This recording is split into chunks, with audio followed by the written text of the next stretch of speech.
Focused on quality and convenience, there isn't much you won't find at Marie's Mini Mart. Home-style breads, sandwiches, plus a variety of artisan breads and delicious single-serve desserts available exclusively at our Frecker Drive location. Marie's Mini Mart, with 25 locations wherever you go, there we are.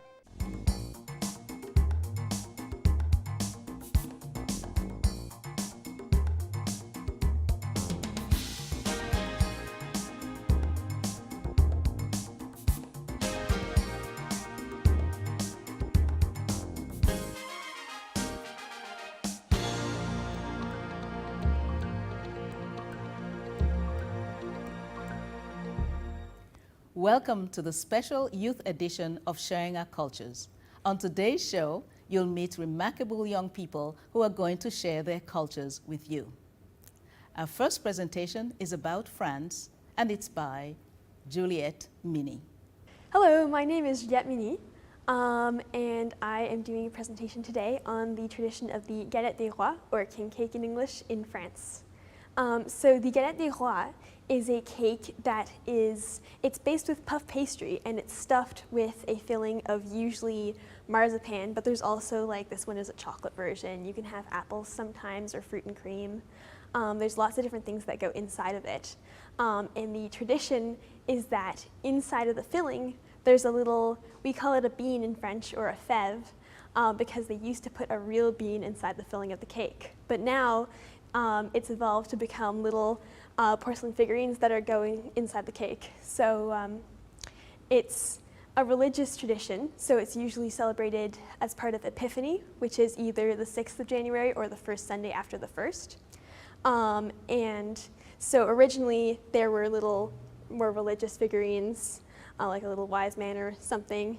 But now there's lots of different types of figures, like this one is Krusty the Clown. There's some more classic ones like Snow White, a little Smurf, a little car, lots of different options. But the person who finds this little figurine in their piece, they become the king or the queen of the day.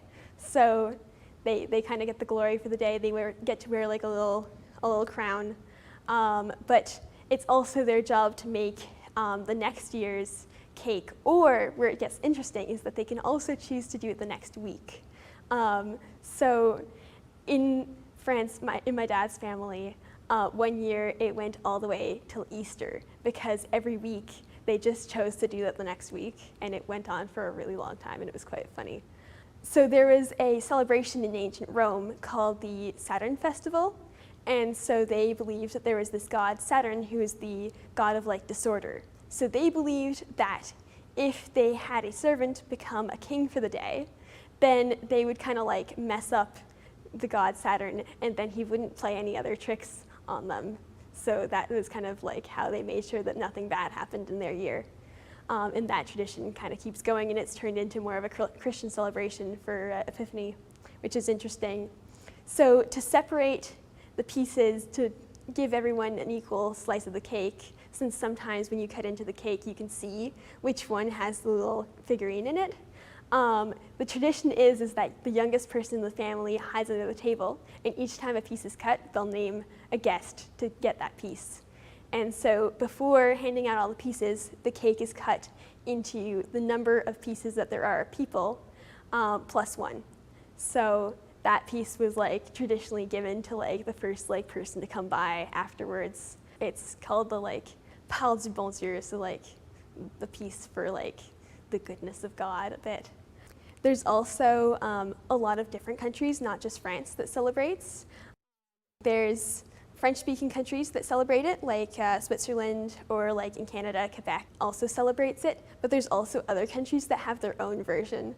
So in Portugal, or in Spain, or even in Greece, they all have their own version. This one is the one from Spain, which they call the roscon, and instead of being made out of puff pastry, it's more of a cake, maybe like a pound cake that's covered in dried fruit. There's also the south of France that has a bit of a different tradition, which is right up here, and they call it a brioche, but it's a sweet bread that's orange blossom water flavored, and so sometimes they'll put like some sugar or like some almonds on top, but it's a bit of a different tradition there. Thank you everyone for listening, and I hope you enjoyed my presentation.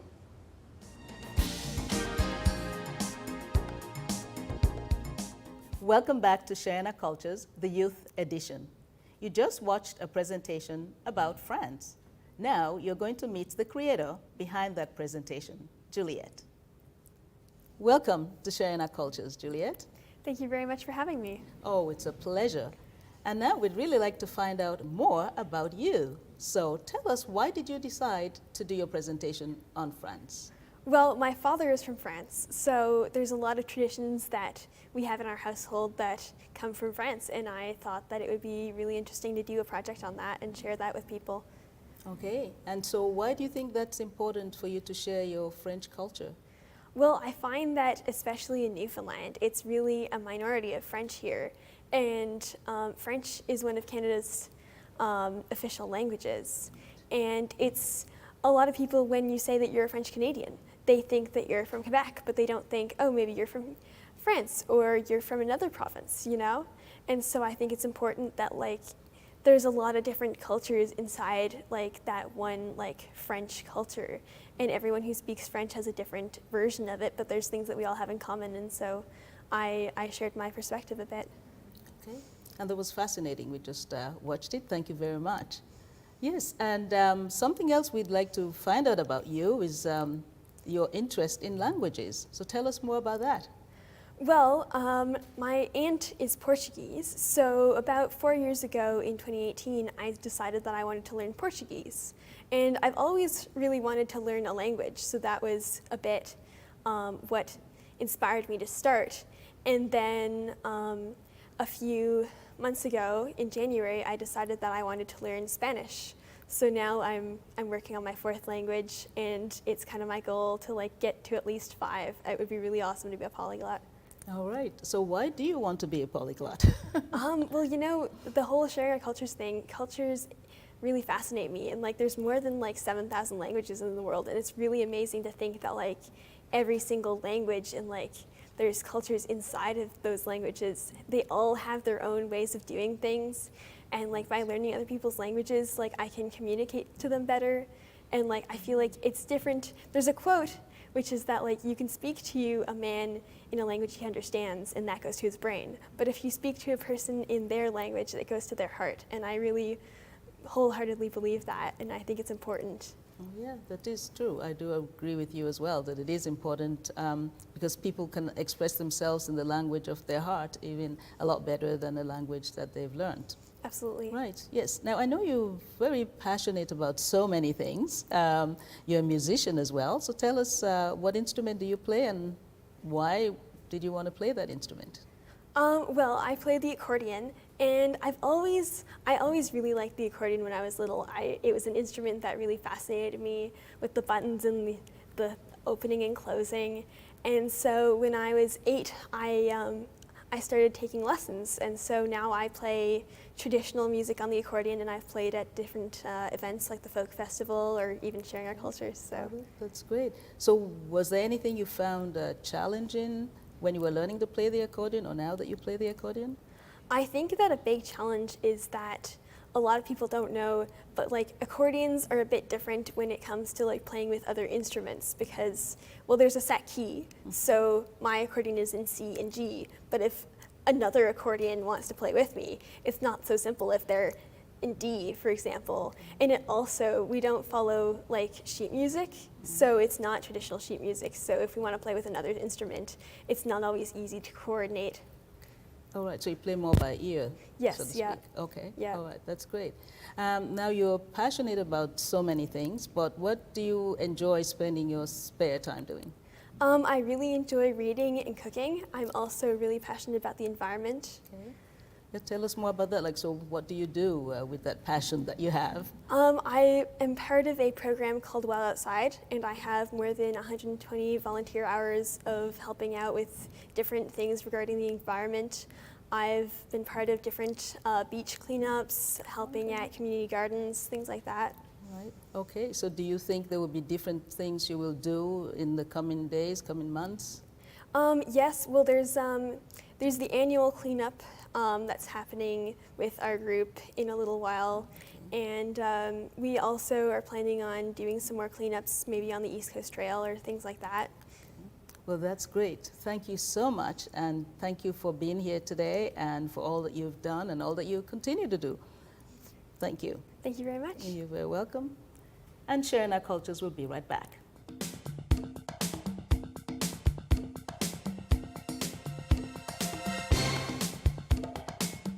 Our next presentation is about the Democratic Republic of Congo, and it's by Divine and Bahati Kabasele. Republic Democratic of Congo is the second largest country in Africa. It's surrounded by 9 borders, which is Angola, Burundi, Rwanda, Uganda, Tanzania, Kenya, and Central Africa. Democratic of Congo, there is 86 million people live there.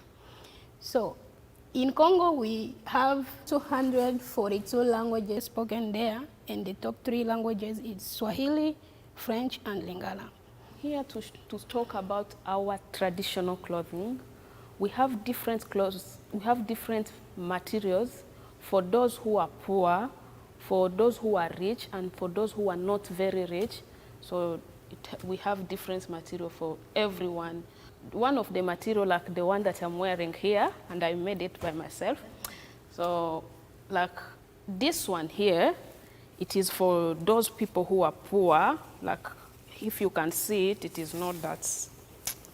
This one, for those people who are poor, it is like $5 for each. It has like 3 pieces, and those 3 pieces you can make like 2 pieces to wear and 1 for the top. And this one here, it is for those people who are not very poor, in the middle. Like here, you can, it is like $80. That's how they sell it. And if you can see this one here, this is for those people who are very rich. It is like 100, 150, it depends. And if you can see here, it has its own logo down here. That is show that it is original. And this material, it is for like for those people who, if you want to honor someone, or if your daughter got married, if your wife gave birth, you buy her this one. Even men can wear it, it depends on how you want. So this is how you wear this. You wear this material. It depends. If you like to put it this way, it depends on which hand do you use. So for me, I use like this hand, like this one. I will not like close it very well because, yeah, so this is how you wear this clothes. If you have the top, like mine here, this is how you wear it. Our food in Congo, we have different meals. In breakfast, we took this one here. We call it beignet. Here we call it like timbiti and nuts in breakfast. At lunch, we took sweet potatoes, potatoes with beans, meat, rice. It depends on how you want to eat it. Or you can eat it with fish. In dinner, we took like, we can fry meat. You can make fufu, which is flour, and you can eat it dinner. So in dinner, we used to eat also like pondu, which we call here cassava leaves. In Congo, we also have music. Because we have different languages, and everyone in Congo, you can sing in your culture, in your language. So we have like people who come from East, people who come from the capital city. Like this one came from East. He sing from people who are in East, and this one too. And this one and this one come from capital city. Yeah. Thank you. Merci beaucoup. Asante, and thanks for watching our tradition food.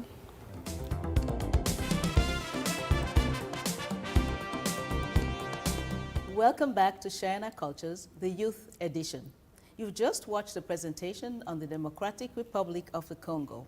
And now you're going to meet the two students who created that presentation. First we have Bahati. Hi, and welcome to Shahin Cultures. Hello, and thanks for having me. Okay, and Divine. Hi. Okay. Now, Divine, I'd like to find out from you, or both of you, when did you come to Canada? We came from August 2019. 2019. 19, yes. So you came in August of 2019. And what has it been like for you? Like, what did you see were the differences when you arrived here between the culture from where you came from and the culture here? I found out that the culture from here is different from the culture from Congo. Okay. I say that because, like here, they have different cultures. Like, for them to show that you respect someone, you have to look at someone. You have to look eye contact. Contact. You gotta make eye contact with yeah, them. you have to make eye contact. Yeah. So, and for us in our culture, it's different because when you look to someone who is older than you, it means that is like, it is not a respect, and for us it is not good. Secondly, like calling someone who is older than you, calling that person on name, it is not good in our culture. So if someone is like the age of your father, you have to call that person like Papa in our culture, like father, or you can call sister if that person is like your sister's age. If it's like your mommy's age, you have to say Mama, yes, Mom, something like that. But you can't just call their first name? No. That's okay. And I know sometimes here people do insist that you call them their first names, even though they're much older, you know, than you are. All right, now let's hear a little bit from Bahati. Now, Bahati, first of all, I got to say congratulations. You got a scholarship to go to Memorial University. Thank you so much. And we're really excited about that. So, yeah, what would you like to do when you complete university? What are your career goals? First of all, I will focus like studying harder because I want to be a doctor or nurse. That is the things which I enjoy since I was young till now. And I want to accomplish that. Yes, okay. And we are lacking doctors and nurses in Newfoundland and Labrador, so we'll be looking to you to fill the skills shortages there. And now that you are thinking of what you'll do as a career, why is it that you've always felt you want to help people? I want to help people because obviously we belong in community and those people need us. Okay. Yeah, and so you want to be one of the ones out there in the community, community helping them. Okay, thank you. Now, Divine, you have a large number of interests and talents, so I'd like to hear some of them. Yeah. First of all, I like to dance culture dance. So culture dance is I like to do it, and I like to sew, and I like to make hair for someone. Okay. Yeah, I enjoy doing that. Even I like to do makeup more. So yeah, I You're kind of into the fashion. Yes, fashion thing. Okay, that's what I we need enjoy. that too. And actually, you did your own hair yourself, and yes, and in the presentation you told us that so the dress you actually have on now, and you've made a lot of them as well, and then the dances, the traditional dancing. Okay, so how much different is that from the other places where you've been? So you lived in Uganda for some time, but you were from Congo. So was there much difference between the two countries in terms of your traditional culture and traditional dance? Yes, in Uganda they have their own traditional. Like for them, they do things from Uganda. For us, we do things from Congo. So when I saw that in Uganda there is no culture dance, so I decided to say that let me create the culture dance. Like it was like Congolese culture dance. I had to create that. I had to call other people who I was doing, like we were in tailoring. So I just called them and we talked together and we created our group. So yeah, we started dancing from Uganda. That's what. Okay, so you are a real leader. Like, you got everybody together and said, hey, let's form a group and let's do some dancing. Yeah, because I saw like in Uganda, there is just Luganda, Luganda dance, Kirundi dance. So I said, there is no Congolese culture dance here. Yeah. Yes. So you took the initiative and started the group and did your Congolese dance, and Yes. I've seen some beautiful photographs of that as well. Yeah. So do you think this is something you would like to continue, like that tradition, teaching traditional dances? Yes, I enjoy doing that. Yeah. Yeah. Okay. And Bahati, what do you think would be the best way in which we can help young people like yourself feel welcome, feel at home here, be able to share their culture, and connect with the community? How can we do that? I think, first of all, a lot of people come with hard mental health because when they come here, so they have to face many things which they don't face in their countries, like languages, school, church, so everything changes. So if you want that people to feel like they belong there, so you have to approach them. First know what are they feeling in their hearts, and then so when they're open, I think it will reduce their mental health days, and they will feel like they belong here.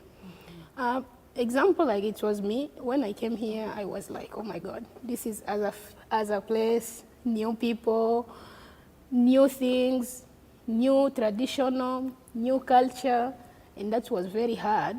Because when I'm in school, so people won't see you belong there because you have first different skin, and they will see no, you belong for yourself. But when we start talking about mental health, because I'm in a group of mental health in my school, and then they feel yes, everyone belong here, and there is no place for black or white or from here and here, and we feel welcomed. Thank you so much, Divine as well, and we're really looking forward to the great things that you will do in the future. Thank you so much. You're very welcome. Thank you. Thank you. And Sharing Our Cultures will be right back. Our next presentation is about Romania by William Egli and Shahin Labib.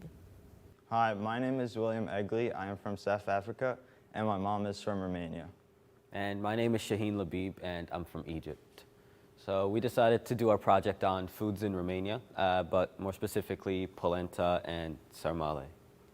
Romania is a country situated in southern Europe with a vast population of 19 million. The main language spoken in Romania is Romanian, and one of our main dishes, which is called polenta, consists of cornmeal, water, and salt. For my mom's recipe, she uses only 1 liter of water, 200 grams of cornmeal, and 1 tablespoon of salt. This can be easily made into this lovely dish right here, which only takes around 30 minutes to make. For polenta, you can eat it with many different ways, such as potato toppings, feta cheese, goat cheese. You can also eat it with tomatoes and fresh basil.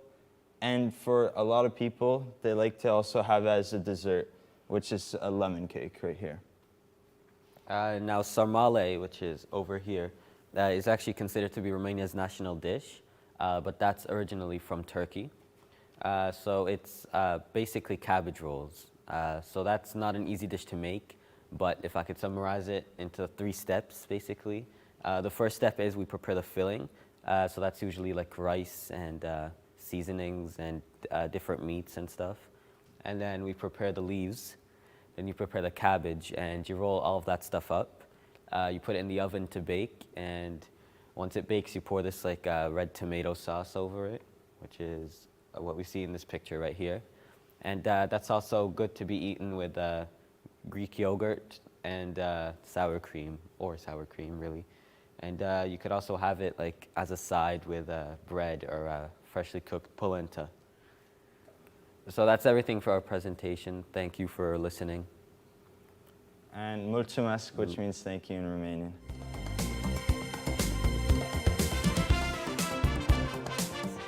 William and Shahin, and now we're going to find out a little bit more about them. So welcome to Sharing Our Cultures, William. Thanks for having me. You're very welcome. And tell us, why is it important for you to share your culture? I find it's important to share my culture to expand people's knowledge and give them a better idea about where Romania is in the world and what we do as a culture. Okay, thank you. Now, Shahin, you were partnered with William to work on Romania. Why is it important for you to do that and share the Romanian culture together? Well, I feel like it's like good to let people know like kind of what they do and like what's good in their culture, because it's good like for the world to know really what goes on in multiple people's cultures, because if you're like in one place at once, you don't really know what's out there. It's just good to know. Right, well, that's great. And you've been participating in Sharing Our Cultures for how many years now? 3 years This now. is your third year? Yes. Okay. And I know that you usually switch, because Shahin, you're from Egypt. Yes. And last year, or prior to Yeah, the year you due to did COVID. Romania, you did Egypt. Yeah. Tell us a bit about the friendship between the two of you. Like, when did you meet? How did that develop? And where you are now? So we met when I moved here from Egypt in 2011, so grade 1 for us. And we've kind of always been friends ever since, so it's been a long friendship. What is it that you enjoy about each other's company that you think have, you know, led to this long-lasting friendship? I feel like we have the same hobbies, because like we've just like done like all the sports and all like the extracurricular activities together, and like after school we've done that together, like the after school program at our school. That's not really a hobby, but like our hobbies are like very similar, so it's just always been like together. Okay, now I know you play sports, William. We Which have the same schedule often for everything we do. Yeah. We always make jokes with each other, hang out after school, go for drives. Yeah. Right. So when I think about young people coming to this province from different parts of the world, what do you think would help them to feel welcome, to feel a sense of belonging, to be able to develop the kinds of friendships that I see between you and Shahin? Just that they need to know that there's always someone with open hands that will welcome them in, and see at this as this organization will do, meet everyone from different countries as well. Okay. Yeah. Thank you so much for being here with us today. Thanks for having Thanks me. for having us. All right then. And Sharing Our Cultures will be right back. A special thanks to our guests, Juliette, Divine, Bahati, William, and Shahin, for being with us today. Join us next time for more remarkable stories about our young people who are making a difference in our community.